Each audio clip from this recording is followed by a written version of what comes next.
Thanks, Alison. So I'm a bloke, so I can only do one thing at a time. And I have only one rule, which I will break quite regularly. It's the first question in is the first question out. And I might break it up according to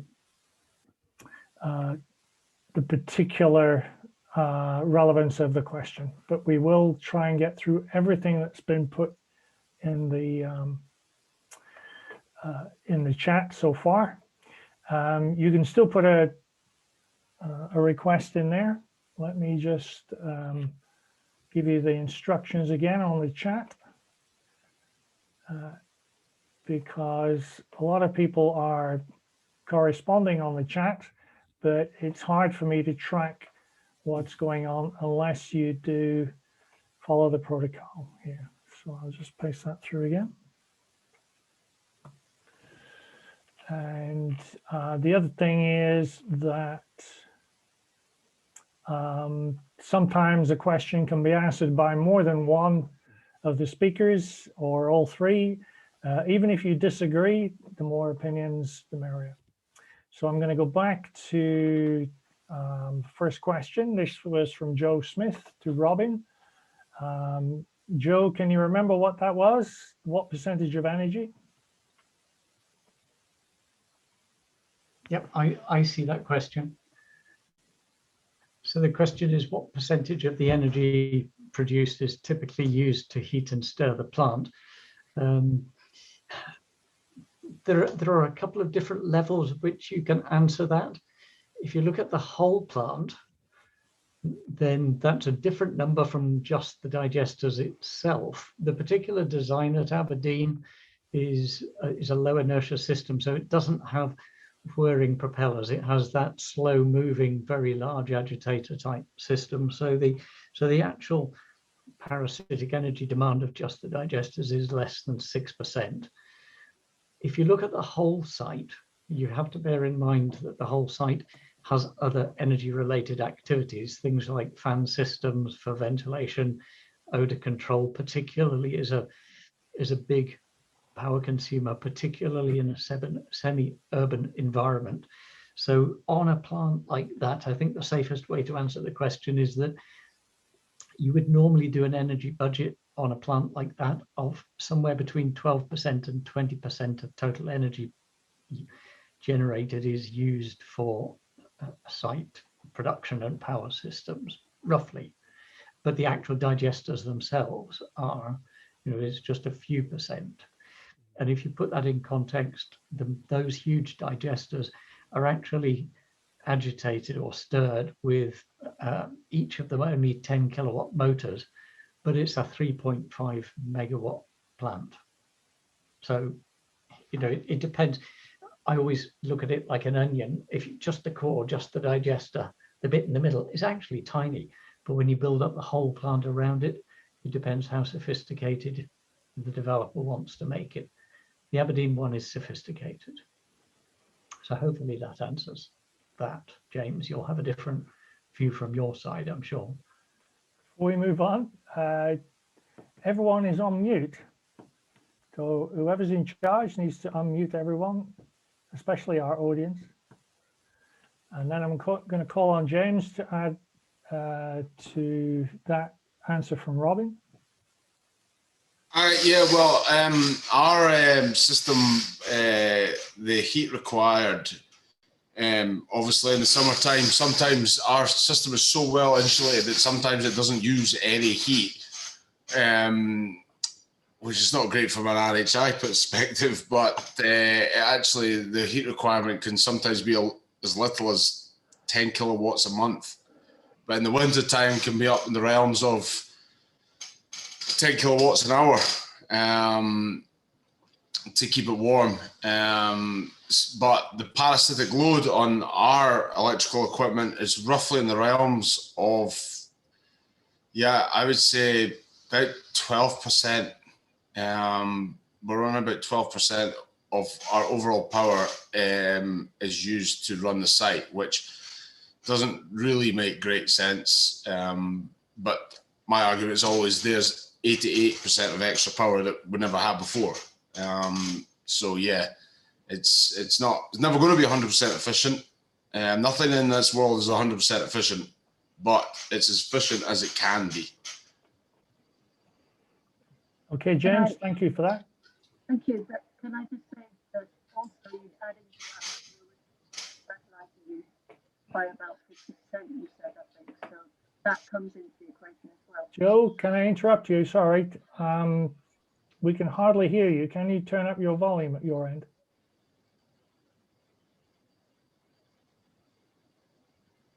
Yeah, sorry about that. Can you hear me now? That's much better. Thank you. I was just going to say that you're also, James also told me in the chat earlier on that the fertilizer use is reduced by something like 50%. So that will also add to the energy improvements that you're getting from the anaerobic digestion plant. Yeah. So it's good in that way as well. Yeah, definitely. It outweighs that side of the energy values. I have no idea what they use to make artificial fertilizer. So yeah, you're completely correct on that one, Joe. Brilliant, thanks. There are very few real whole life calculations of these sorts of plants. There's only one really good study from Switzerland, which actually did show that when you take into account the energy saving and so on in terms of fertilizer value, you are actually carbon neutral and energy neutral. Okay, interesting. Thank you. Okay, we'll move on. Thank you. Nicholas, if you're still with us, you had a question of Robin about residence time. Yes, thanks, Robin. I was wondering how long waste has to stay in the large digestion units for the methane generation to take place, because it's quite slow. How many days or weeks is it? Okay, as far as residence time, as far as the biogas production is concerned, the majority of the biogas is generated within 21 days of the material going in. The whole residence time in these large tanks is usually around 45 days upwards to typically around 65 days, something of that sort. And the real issue there is the quality of the digestate. So early part of digestion process gives you most of the gas, and the high quality of the digestate, that's improved by residence time to finish the biological maturation process up to around 65 days. And the Aberdeen plant is designed with roughly a 65-day residence. Yeah, thanks, Robin. Thank you. James, have you anything to add to that? Yeah, well, sometimes with certain crops, high energy crops, you will get gas instantly. Like some of the food waste that they're putting in at Robin's, your gas will be out of it within 7 days. The high combustion food waste, crop-based plants like myself, I tried to dabble with some other feedstocks. Again, consistency of supply, and with these guys knowing that you now become reliant on them, they obviously start to hike the prices up. But I would agree with Robin, our retention period can be, I would say ours was a little bit longer, up to about 70 days, but most of it, the work is done after 21. But like I say, like a sugar beet, fast releasing crops that break down quickly, the gas will be out of them in 7 days, I would imagine. So yeah. Okay, James, thank you. We'll move on. We've got a question from Dick Morris about crops versus crop residues. Do you want to go ahead, Dick?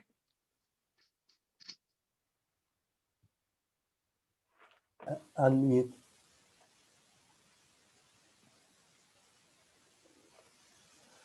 You can unmute right. yourself. Sorry, I thought we'd been all unmuted.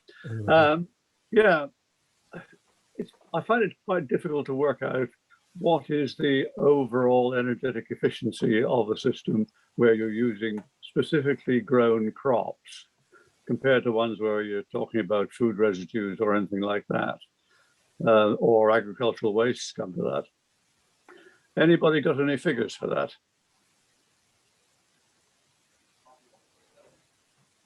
Well, there is a calculator that I have to use every quarterly period to figure out the carbon production per megajoule of power used with per tons of feedstock that we use. So I have to deliver that information to the government every month. If you give me a minute or two, I can pull it up online. But obviously, your residue crops from farm are going to be a lot less because otherwise they don't have another home. So the value you put on that against growing a crop specifically for doing what we're doing, it's going to be a lot less. But again, you need consistency of supply, and this is the biggest issue in biogas world. You can't rely on anybody else outside the system to provide you with the feedstock to keep you going for a whole year.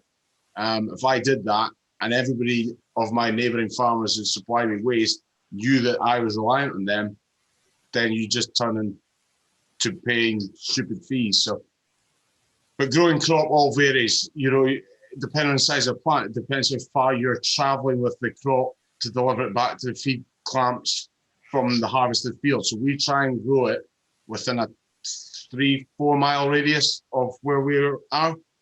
But there have been some instances where some plants have been built in Wales. One of them, I know, for example, they built the plant, realised they couldn't grow the feedstock, and they grew it 100 miles away, and they put it in lorries and trucked it. I know about that one, and that was one of the things that prompted my question. Yeah, it was, you know, that was just a major oversight from the very start. It was a case of get the plant up and running, and then, oh, wait a minute, we can't get feedstock. So, big problem. Yeah.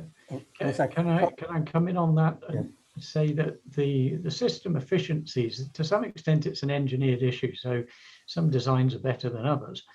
But the reality is that providing you've got volume capacity in the digester, the facility will pretty much take that same proportion of energy out, irrespective of whether it's crop material or crop residue material or food waste. What I mean by that is food waste has an intrinsic high energy content, which a good AD system will extract. A crop which is grown specifically for digestion will have potentially an intermediate level of potential biogas yield, and residue may have, by definition, less potential energy in it. But remember that what I said to you about an anaerobic digestion system being a bit like your own personal digestion. If I feed you a burger, then you've got all the energy you need in potentially one burger because it's high in fats and so on. If you're a vegetarian and you eat a veggie menu, the volume of what you eat is much higher to get the same energy content. But your system, your gut system will behave differently.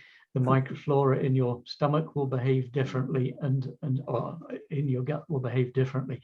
So a standard AD system can actually have a throughput of much more low energy material, or it can handle less high energy material, and the energy output in biogas terms is very similar or the same. And but the embodied energy in the feedstock has to be taken into account.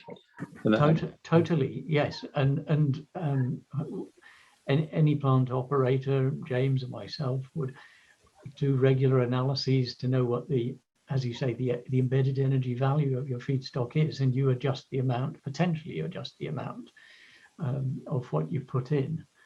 And it will vary seasonally, and the same technology can be used in different locations in actually quite a different way in terms of throughput. Sorry, we're using embodied energy in different senses. I was looking at the total involved in producing the crop and how much of that you recover, or how much more you recover during the digestion process. Well, some AD systems are around 60% efficient. In other words, not good enough.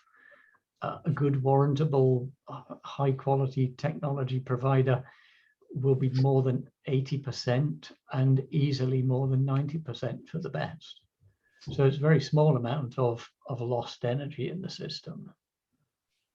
I think, Bob, you were going to say something. Well, just I think if you wind forward to 2045, I might not be here, but it's you know, basically we've screwed up. We can't burn fossil fuels anymore, and so we have to rely on sun energy, and sun energy produces crops, and so we can use these crops so long as we and we can use them for energy so long as we anaerobically digest them.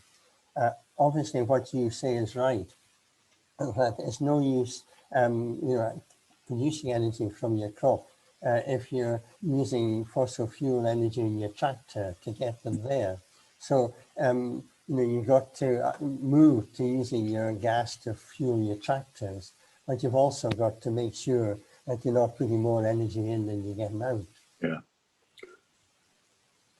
There is a slight argument to the opposite side of that coin, because you know, in the other sense of the agricultural world, what we're doing, we are really up against it. You know, we're growing malt and barley that's not moved on in price in the last 30 years. We've got to look for alternatives, and for a lot of farmers, the sustainability of it is massive. But I've been able to dig out a percentage calculation for you here, Dick. So the percentage of greenhouse gas emissions to create a feedstock for growing a whole crop rye within a 8-mile radius, I was an average, which were half of that. For grams of CO2 against megajoule of power, we are 8.7 grams of CO2 emitted for each megajoule of power. And all my waste vegetables are 0.04 for potatoes and 0.05 for our cauliflower and broccoli. So the waste residues, because they factor them in the fact that they're not going to be used for anything. But yeah, I get your point about the carbon emission that we're using and the power we're using to get to the plant. But unfortunately, there's no other option. I mean, we don't have another option of doing it. And I would be the first one to try and cut out the cost of the feedstock. But yeah, it's just the world in which we live in. But the flip side is, what do we grow? Do we grow malt and barley that's worth nothing? That maltsters take all the money, distillers take all the money. We do have to look at different things. And my attitude was, the young generation of today, if you give them the option of charging their iPhone or having their evening meal, it'd be quite frightening how many of them would charge an iPhone. Yeah, good point. I take your point about the economics entirely. It's just that about 50 years ago, I was doing some research on the amount of agricultural waste and residues that there is across the UK. And there's a hell of a big resource there. But as you say, you've got to find a way of ensuring that there's a consistent supply of that to the digester. We didn't get on to looking at that problem. Yeah, it's, the problem is a lot of it's seasonal as well, and digesters don't like the fluctuation in diets. Yeah. And it's, you know, waste always come with problems. Waste needs sorted. Waste need more. You know, I've had waste before it's turned up with a fishing net in it from a broccoli farm. I mean, yeah, you don't expect that to go into your digester. It's almost theory against practical. Yeah. You meet in the middle somewhere. That's how it works. I'm going to ask our speakers, and Dick, if we can move on. Thank you. Andrew Gowston, you had a question about the other 50%. Are you still with us?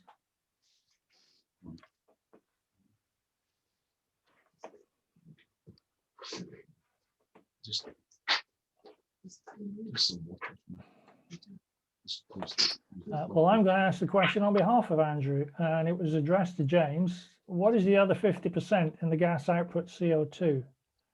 I hope you understand the question. I understand the question, and when I wrote it on the slideshow, I was praying that nobody asked me the question, because my main guy who runs the plant always asks me the question, what's the rest of it made up of? And I'm not massively sure. CO2, I think there's a fair bit in, but I think Robin would be the man to know the answer to this question. Yeah, I'm not 100% sure, to be honest. Okay, me again. The second biggest gas element is definitely carbon dioxide. And then there are other minor gases. Food waste AD tends to produce biogas with a reasonably high, but still proportionally small hydrogen sulfide content. Now, these sorts of gases are taken out by the gas upgrader or burnt by a CHP engine. And then there is a raft of other minor gases, generally pretty benign, so nothing to worry about. It's unlike landfill gas, which tends to be very complex in its volatiles content. Food waste and crop residue and biocrop AD tends to give you a very clean gas. And as I say, the hydrogen sulfide element is there, but comes out easily in the process, and you can control it in the digester as well. The other thing I'd like to say to any group like this is, when somebody says, oh, there's a lot of CO2 in the gas, yes, but there are technologies to take that back out and actually use it. Please remember that there are markets for carbon dioxide. Your Coca-Cola and your lemonade and other soft drinks are available there, and the drinks industry, for instance, uses a lot of food grade CO2, so that you can do that.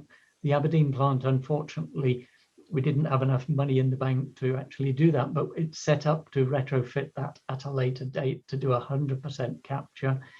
And there are plants, for instance, there's one that I'm associated with in the Netherlands, and you'll say, what you do with CO2 in the Netherlands? Well, you take it and you purify the CO2 and use it for greenhouse crop production, where it enhances crop growth. And actually, the carbon dioxide, James won't know this potentially because our Aberdeenshire greenhouse industry is not very big, but actually carbon dioxide for greenhouses, high grade, is actually more valuable than electricity as a fuel source. So it's a trick that we have yet to really get to grips with here in the UK as a whole, and to some extent in Scotland. Capture that CO2 and you've got money in the bank. Okay, Robin, thank you for that. I'm going to move on. I'm going to call on Kate. She had a question for James about the government incentives. Hi, thank you. I think James had a go at it in the chat already, but I'll ask it again just in case there's anything else you want to add vocally. I was just interested in the profitability of sort of plants without incentives. I noticed you said that it's not actually the government, so I'd be interested to hear a little bit more about what the incentives are and where they come from. Well, the feed-in tariff system started up quite a number of years ago now for wind, solar, hydro schemes, everything renewable. And basically what happened was they made the tariffs at the very start very high and lucrative, so that it got people involved with them, wanted to do them. And as everybody applied per quarter, that's how much they decided they would take the tariffs down by. So unfortunately, when we got in 2016, our tariff wasn't just overly punchy. It was a bit annoying because when you start the project and then 2 years later, you kind of got to guess where the tariff was going to be. But the answer to your question is absolutely not. The AD plants don't stack up without, the bill payers having a feed-in tariff contribution. Unfortunately, the government were very quick to shut it down. It never really took off in Scotland. There's a few in Scotland, but it took a while to come north of the border to gain interest. But yeah, it dropped off very, very quickly. So if the tariffs were to disappear, the AD plants would stop instantly, if there wasn't another way of using the fuel source. But unfortunately, I wouldn't be able to keep my own going anyway, because it's the costs that are involved. mega costs for just my 500 kilowatt one. So God knows what Robin had to foot the bill for Aberdeen anyway. Well, I'm going to take a slightly different tack in answering that question, because I think that government policy on tariffs is a classic case of unexpected consequences. Tariffs are necessary for any new technology. If I don't know, what have we got, 37 people I think joined in this today. At least one or two of you are going to have electric cars, and I'm going to say, well, why did you buy an electric car? And the answer potentially, just potentially, is that you effectively get a tariff support, don't you, by you've got low road tax or otherwise on electric cars. And the AD industry was no different. To encourage people to join the industry, there was a tariff that came in, and that tariff has reduced over time in the same way that government manipulates road tax. So it's not an unfair situation that government has tried to encourage the development of the AD industry. But the unexpected consequence of that has been that the waste producers, the collectives, the big waste companies, the ones that are in control of the waste supply, look to the AD industry. They're often very big companies in the waste sector, and they're looking at individual small businesses, the AD operators, and they strut and they beef themselves up and they say, you, the AD industry, are going to take our food waste for nothing, aren't you? Because you've got a tariff support. And if you look at the London area, for instance, the existing AD industries that were built on their business models are now being forced to take food waste for zero.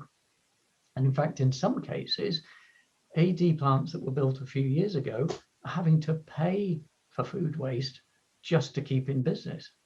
And that is a ridiculous situation, because the problem with that is that industry and society in that situation neglect to value the waste and the problem that they create by generating waste. Yeah, I'm a firm believer that if you create something, you should understand the consequences. And the consequences of the waste industry is that it does cost money to reprocess and to change your waste from waste into some sort of recycled material, whether it be energy or farm suitable digestate or otherwise. The problem is that government tariff structure is necessary because the waste industry on the whole does not value the waste, and society does not appreciate the cost of the waste that we generate. So a bit of a soapbox here, but it is an unexpected consequence in this sector, not only here in the UK, but in many other countries as well. In Switzerland, though, they do appreciate that, just as one example. And while we're struggling with zero food waste values, they're still up in the 80 to 100 euros per tonne of payment to the AD plants for handling that waste. In other words, society values the job that the AD operator does. Robin, James, thank you for that very comprehensive response. I'm going to break my golden rule and go out of sequence. The reason for that is that earlier in the evening, James was answering questions in the chat system. So if we have time, we'll come back to those for everyone's benefit. But I'm going to jump down to Eric. I'm going to call on you to ask your question about manure or sewage. Yeah, thanks, Jeff and everyone. Yeah, the question was, are there any benefits in adding either manure or sewage to the feed? Because it seems that with these long residence times and the temperature, the biohazard of that would be relatively small. Is that something that is considered, or how does that look? Yeah, there's quite a few farm-based plants that have been set up to use farmyard manure. One not far from me, he uses a lot of pig slurry, which is quite weak, but it helps keep the tank thin. You have to handle it quite well because you need to macerate it into such fine chop length, because any form of long chop length, the tank will separate and you create a thick crust on the top, which is a big problem.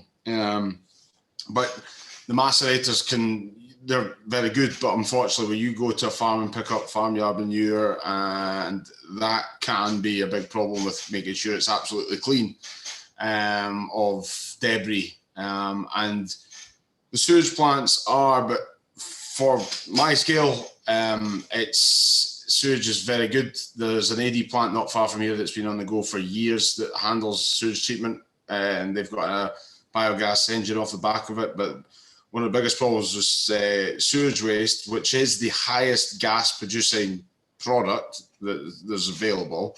It also comes with an extremely high sulfur content, which just eats everything.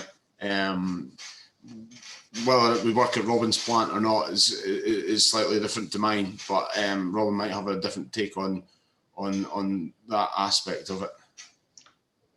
I would simply say that yes, you can use all of these materials as feedstock, but you also have to look very closely at the land to which you want to apply your digestate, the rules of the farming community, and particularly the buyers of the crop on which crops will be grown, as to whether they approve digestate that has included in the original feedstock sewage and other materials and third-party materials. Also, there are all sorts of regulations that suddenly give you that extra layer of complexity. We have a hybrid plant in construction in Finland at the moment, which is garden waste or green waste AD and food waste and sewage sludge and paper sludge waste. So you can do all sorts. You can play the tune, but what you must not do with a digester is suddenly switch it from one diet to another. Uniformity always gives you the best biological process, continuity and uniformity. Just maybe to add to that, I worked on sewage AD plant in 1975 along with the Rowett, and we looked at doing sewage waste, and for animal sewage it's too dilute really, and if you could have a more concentrated material, but if the dilute waste, you would actually better just to put the stuff straight on the land as a fertilizer. And as James said, it really wrecked engines. You had to, have engines really cope with high sulfur input. Okay, so that's a vote against the sulfur. Yes. Going to move on. I'm going to call on Thomas. You had a question for Bob about whether food waste for composting is a thing of the past. Do you want to go ahead, Thomas? Yeah, that's pretty much the question. In my city, the food waste is used for composting, and I was wondering if this is a trend that is, is trending to disappear, or is supposed to, or it will stay. I don't know what's happening in Europe. I'm in Canada now, so I was wondering what is the trend in your respective countries. Thanks. Was I to answer that? I think it's only going to grow. We don't want any food waste in landfill. And so, as I said in my talk, I don't think we should burn it. People say, oh, isn't it nice? The stuff coming out of the chimney of the energy from waste plants is actually steam. But this is like having a kettle producing steam. You're not actually doing any good.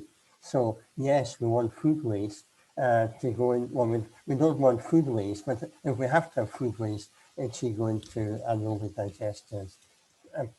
Probably number one, composting number two. Okay, the question, though, is particularly about composting compared to alternatives.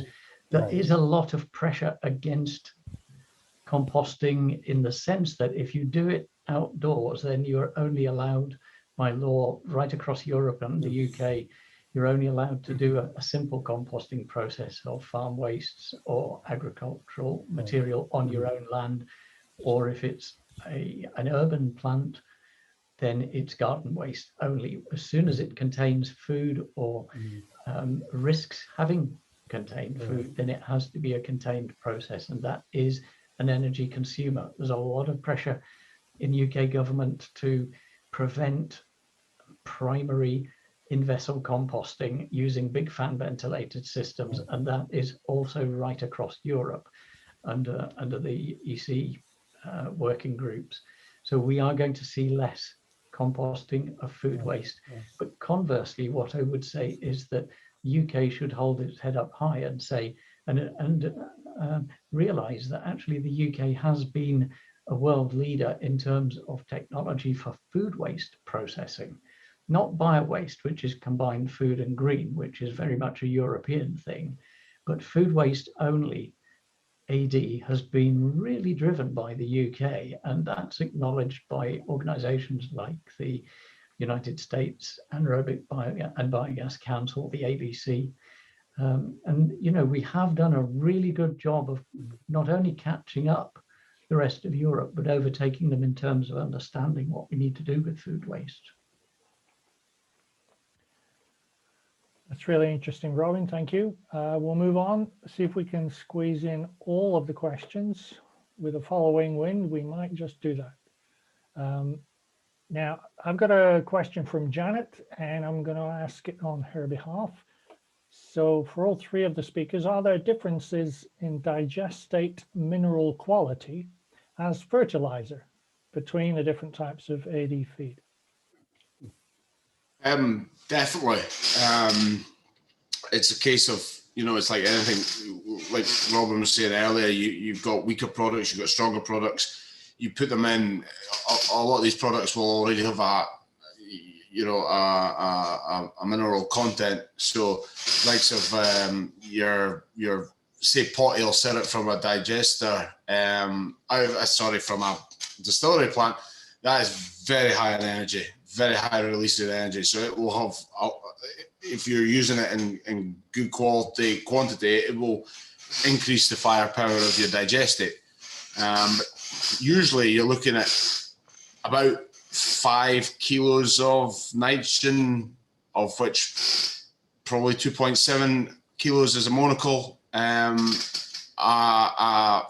cube of digestate, about 1.8 kilos of phosphate, and probably about 4.5 to 5 kilos of potash per cube.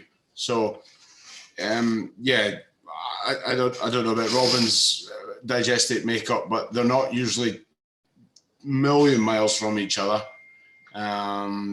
But again, same with the trace elements. The trace elements all depends on, in terms of mine, the crop that's coming off the land, how good a heart is the trace elements in the land that then transgress into the feedstock. A lot of these sales companies will pitch you that you need to be putting in these treatments, these trace elements, the trace elements comes from the feedstock. So if you've got trace elements in the soil, it goes into the feedstock, you don't need it in a digester. I've learned that the hard way, the expensive way. I fell for the tricks of the salesman, but I'm there now. But like Sir Robin and Bob might have different views on the digestate side of things, but that's what I've learned so far. Can I answer on this one and then hand over to Bob? It is a moving area of science. You're absolutely right, James, in terms of the agricultural nature of the digestion process. You can stabilize and you can very, very happily move forward like that. The problem is actually the opposite with some food waste streams, that actually you can have too many of some micro elements or the minerals in there, and that actually blocks the biological process. And that's why salesmen will try and sell James supplements, because you can use a supplement successfully in a food waste digester to unlock that imbalance of microelements that isn't a problem for James, but is a problem for an urban food waste digester. So there are issues there, and it's a science which is evolving. In terms of the actual mineral quality, I think the important thing to consider in a very simple way is, it's like your computer, it's the old adage of rubbish in equals rubbish out. If you, whatever you put in to a large extent comes out. So if you put badly polluted materials, particularly urban materials with heavy metals and so on, in as a bad waste stream, then you're going to have really bad problems with digestate quality. So James, in control of feedstocks is really important. The waste industry is not so much in control, and it's always a challenge to maintain digestate quality. The food waste digestates tend to have high ammonium contents, high sulfur contents.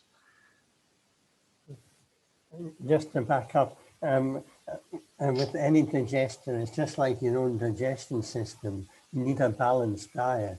Immediately you go off into, too much of one, too much of another, you get into problems. So a balanced diet.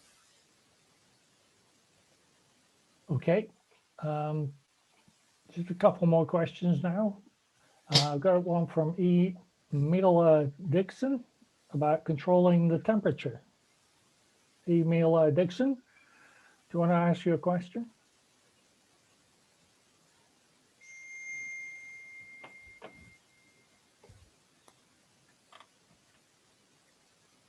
Hi, can you hear me?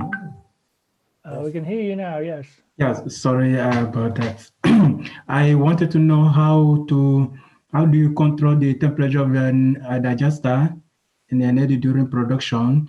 Because I got to know that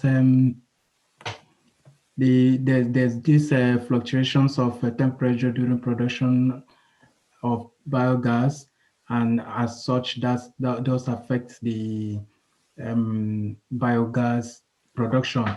It affects the yield. So how do you control this? I want to get to know more about it. Know more about the source of the control system in the digester. Okay, so the question is controlling the digester's temperature. Yeah. Is it important? And if so, how do you control it? There's two options you can use. If you've got the technology in place, you can use a computer control system, which you will set at a certain degree temperature, usually about the 43 to 44 degrees mark, in between there. And you can work a temperature probe inside your water system digester, which will relay back to your computer.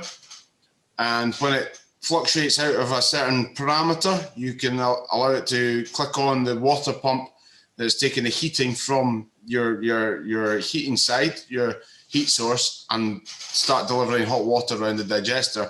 Once it's got up to temperature, the hot water pump will kick off. An easier way of doing it, if you don't have a major technology input, would be to run quite a simple thermostat system on a water line that is controlled. You could work it as a trigger for working, switching on a water pump to take your hot water and run it around the system. So, a sort of 44 degree temperature thermostat, and once it opens up, it creates a loop for your power to switch on the pump. So there's a few ways of doing it. It's not as complicated as it might seem, but again, Robin's system might be different. Bob, do you want to take that on as from an engineer's point of view? Me, no. I agree with James. That's fine. Okay, all I would say is that consistency is really important. So that if you have a system that's happy at 44 degrees, then keep it at 44 degrees. You can run anaerobic digestion processes much warmer or even cooler, but the important thing is to keep it at the decision point that you've made. Just always be consistent. In our big systems, we've got recirculated water heated pipework systems. Okay, good. We've come to our last question, and I've been asked to ask this myself, and it's a bit of a mouthful, so I will read it verbatim. Whether the wet AD process or the dry AD process is better for biomethane production using the municipal solid waste from food waste, agriculture waste, etc.? Question mark. Which process yields better biomethane yield? Anybody want to have a go at that? No. I'm talking too much. Do you want me to handle that one? Do you know what you're talking about, Robin? Well, I've been in this game a few years. Yes, it's a bit of a difficult question. It recurs quite commonly, and it's an argument between technology suppliers. If you've got two materials that you want to digest, and one has a potential gas yield of, let's say, 60 units of gas, and another one has a potential of 80 units of gas, then each of the systems is going to recover a proportion of those two. But the lower one, the material that has low gas potential, tends to be one that would have, for instance, a high woody content or something like that, or a high fiber content that's difficult to recover. But to get that gas out, then what's termed in the industry a dry system, in other words, a high dry solids digestion process at a high temperature, referring back to the previous question perhaps, but a high temperature digestion process in the dry form will harvest much more of the available biogas from the material, even if that material has a limited potential of gas supply. In other words, there's no easy answer. But if the gas is easily available, as it is in food waste, for instance, and it will be harvested within the first few days of being in a digester, then almost any system will do. And a wet system, low temperature system will do quite well. So in a sense, the answer to the question is the more difficult the material that you're handling, then the higher temperature and the drier the system should be. And that tends to mean that more difficult wastes are better handled in dry digestion, easy wastes and purpose-grown crops and so on are better handled in lower cost wet systems. So there are, if you like, 4 or more partitions of the industry, and everybody argues about it. It's a bit like Alice in Wonderland. Everybody says, my system is better than your system. But actually, you have to choose the technology for the waste streams and the conditions that you want to build the plant for. Thank you, Robin. Can I summarize that as it's horses for courses? I thought you might say that. My goodness. Great minds think alike. All right. So I hope that answers your question, Noel.